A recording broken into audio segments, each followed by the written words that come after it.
Okay, let's bring in Mahjoob Zweiri, who is a professor at Qatar University, and he joins me live from Doha. Welcome, Mahjoob. Let's start, if I may, by talking about this plan for humanitarian islands, they're called, humanitarian zones, centre of the Gaza Strip. Just in principle, what do you think of that as an idea? You know, there is a saying in American politics, if you cannot convince them, confuse them.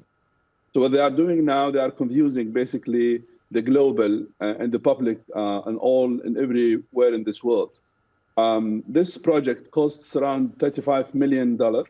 It needs 60 days to be built.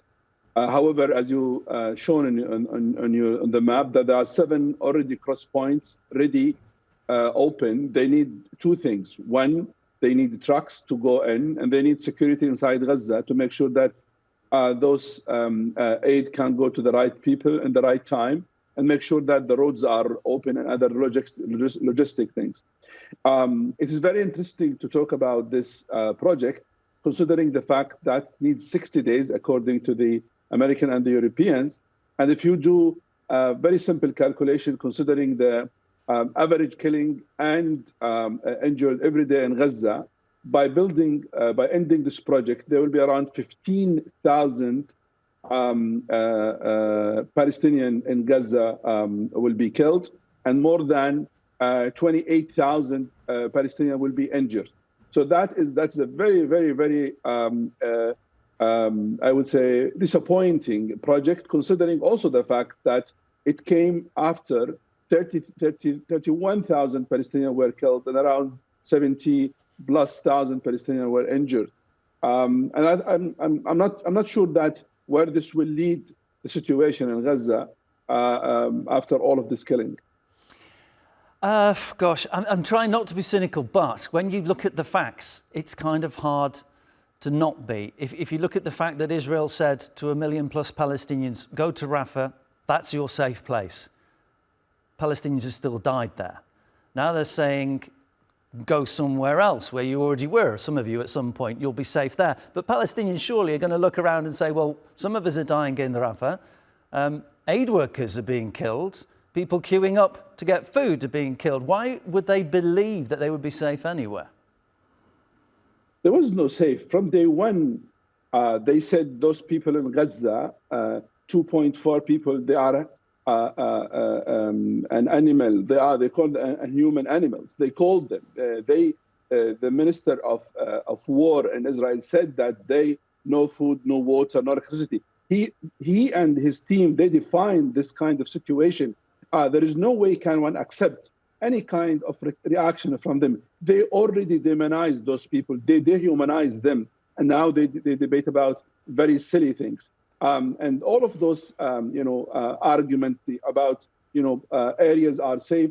Everyone knows it's a big lie. Everyone knows that it's confusing the Palestinians more and more, so they can kill as they wish. There is no doubt that no place safe in Gaza, no place people they can live.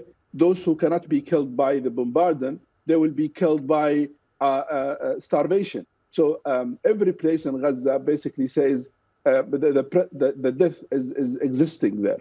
So regardless what will happen to them. It seems like I might not be the only one who's becoming cynical. The EU's foreign policy chief, Josep Borrell, has come out and said that Israel is weaponizing food.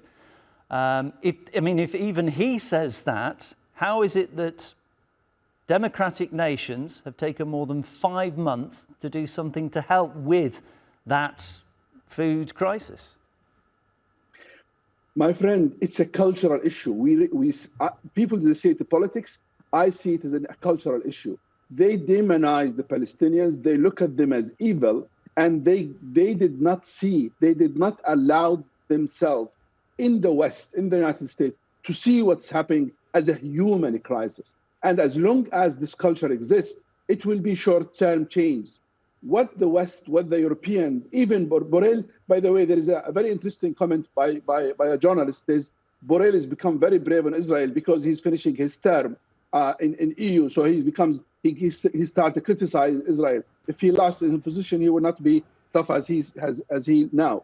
So it's a cultural issue. They need to stop demonizing the Palestinian in Gaza, and they have to look at it from one major fact perspective.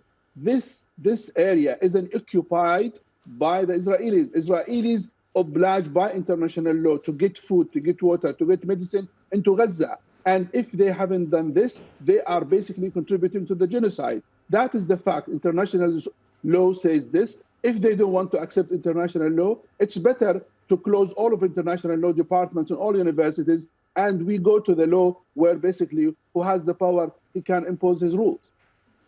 Mahjoob, thank you so much for your time and your thoughts. My guest, Mahjoob Zweiri, professor at Qatar University.